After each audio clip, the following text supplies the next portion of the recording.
voting, you have decided to partner with Anap Foundation, and you're going to be going around, I believe, to get more and more people to get their voters card. I'm wondering. I believe you've started already. In the places where you have been to, have people spoken to you about the challenges? Why it's been very difficult for them to be able to get their voters card, or why they seem disinterested in politics? So let me just before I go on to that I think one of the things we have to in this country is that we need to take ownership. A senator stood on the floor in front of cameras, and he made a decision. He made his stance known. So he's ready to be called. And we would mention his name. Oh. And that if he does good, we will also mention his name. Okay. It is what it is, and he has been in the history, the history books. In terms of registration, a lot of people are tired. A lot of Nigerians are disillusioned, especially now where people believed, in 2015, people believed that there was going to be change, and that change never happened. And so many people feel, what really are we going out for? What really are we voting for? And so a lot of people just seem not to be interested. And then there are also some people who, for them, they do not understand the relationship between governance and their lives. And so you have a situation whereby somebody, a woman, for example, let me take a woman, for example, who says ice fish. They have suffered, and she has sent her child through school, secondary school, primary, secondary, university. The child is out, and then there's no job. And then guess what? The religious slave owners that we have, I don't call them religious leaders, they are telling her that, oh, the reason why her child doesn't have a job is because of enemies.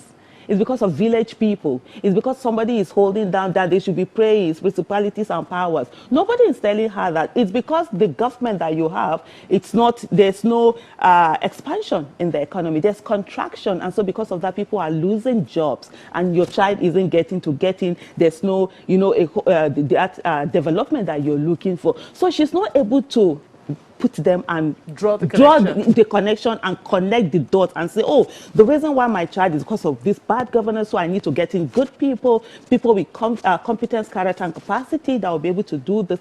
So we have that disconnection. So people do not understand that relationship between governance and their lives. So these are some of the things that people need to get. And then, of course, it's hard voting, especially with the younger people. They want to do things. They are used to things being done. Before that, we'll be using firewood. Before you warm food in the morning, I remember growing up, you have to use firewood, put it on, everything. Now they have microwave. In minutes, it's done. Everything of that is in minutes. And then you have this whole process where you have to go through the process of registering. For some of them, it's just like waste of time. But luckily, we have, online what INEC has started right now, so which is making it a whole lot easier. The process is less cumbersome.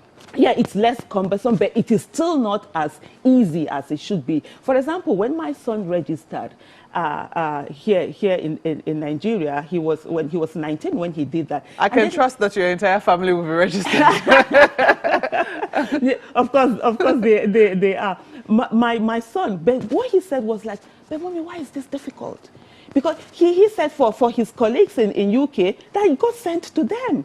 And they were called, they had to register, they didn't go through this. He spent like 9 hours on the queue when he registered. So these are the things. If it could be made easier for them, yeah, they could easily do it. It's not supposed to be this like rocket science. And there's also a need for it to not just be one-off thing. Let it be a continuous. The day I turn 18, I should be able to walk into INEC office and register and get my PVC. And that's so it's something that should be going all year round seamlessly, everyone. So it's not a big cumbersome. But the thing is that there's also hope. There's also that, a lot of young people now are more interested in politics. They've seen, after NSAS, I think a good number of them realize that, oh, indeed, governance means everything. You can just be minding your business, and government policies will just come and affect you where you are. You can be minding your business, and then government policies will just pull the rug off you. And even when you're making demands, you will not be heard because of what the kind of people that you already have in government. So a good number of them are really interested and they're getting that PVC. But we are calling on everybody. And when we're talking about everybody, it means really everybody, the youth, whether the ones that we sometimes refer to as talks and all of that. We need to have everybody on board on Project Nigeria. And that's what ANAP is all about, ensuring that most especially young people realize the power that they have. Because every country that we have, it's always driven by the young people. You know, they are idealistic, they have time, they are not sort of like weighed down by life and responsibilities like when you get older.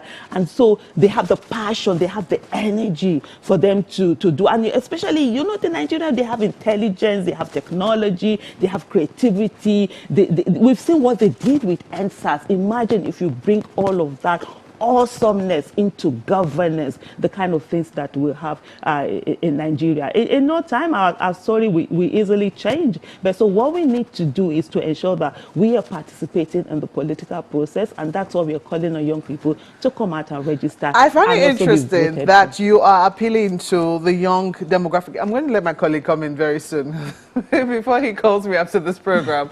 But you know, I find it interesting that you are appealing to a demographic of young people, even though you didn't exactly start your activity. You know, you didn't exactly start activating your office of the citizen at a youthful age. Why is it difficult to appeal to, say, the demographic which you currently belong to?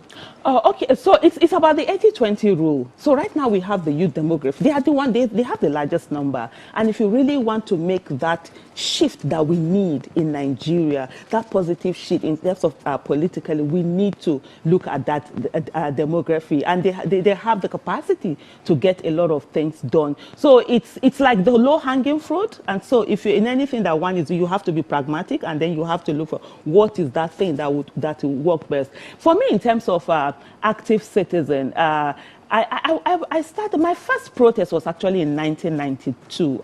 How old was I then? I think about 17, 18. Because of I was born December, so it's always sometimes difficult to calculate these things, so annoying. And so I was like, I was in the university. And I remember when I was going, my parents were like, yeah, we know you. Don't go there and go and protest. I was like, no, I won't protest there. Of course, when I got there, the first protest, I was there and the school was shut down. So for me, that active, but the thing is that because I grew up poor, I needed a place where, and if you're poor in Nigeria, you're nameless, faceless, and voiceless. And I needed to be able to have that financial independence for me to even have a voice. And so I do realize the fact that there's quite a number of people and I tell people that don't have the luxury of, you know, believing in Nigeria. They don't have the luxury of saying, let's go and be active citizens. Because why? They're trying to survive every day. For them, going out and earning a living and being able to put food on the table is actually their way of being active citizens. For them, that's their protest. That's their demand for good God. That's their everything. That's the only thing they can do. So I understand that part. And for me, I became an active citizen after I turned 40. And I realized that, and that was 8 years ago, and I realized that I had become the problem of Nigeria. So I have an understanding of, you know, there are some people who, there's a demography right now who, for them, they do not have that luxury to be able to focus on that. But also, we have the middle class in Nigeria, the missing elite. They are nowhere to be found.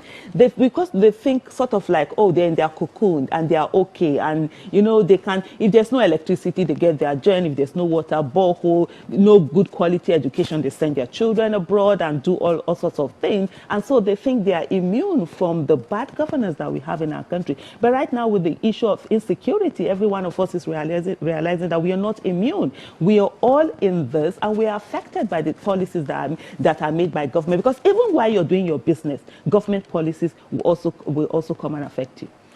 Well, Ayo. Well, thank you, Markwe. I'm going to make this brief, and I don't know how much time because we're running out of time already, madam, but just one question for you. You know how seriously the trust quotient between young people and government at whatever level, federal, state, local, has become over the years. So I'm wondering, what would be your recommendation of an impetus, of a motivation, of the catch, why young people should do what you're asking them to do. It is a good thing to do. It's the civic right. But then the trust quotient has gone so low that as far as many people are concerned, when it has to do with government, they don't want to have anything to do with it. So how do we persuade people? How do we bridge that trust gap?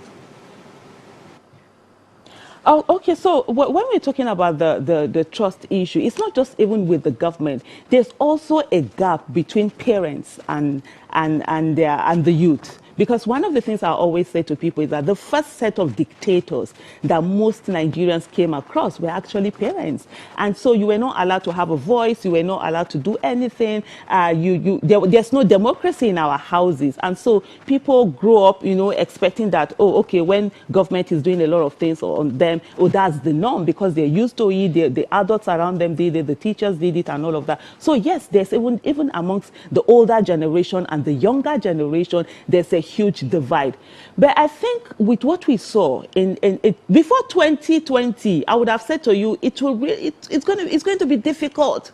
But after October 2020, and the youth did see how having the wrong kind of people in government, what it can do to the lives of citizens. So a lot of them have that incentive for them to begin to, and they're already taking their own initiative to say, we want to be part of governance. We want to vote for, we want to be voted for. And so for me, the incentive for them is that, look, if you do nothing, you have more years to be in this Nigeria. I'm 48 years old. I know our NAFTAC number, we're needing renewal. For a lot of young people, you're just starting life.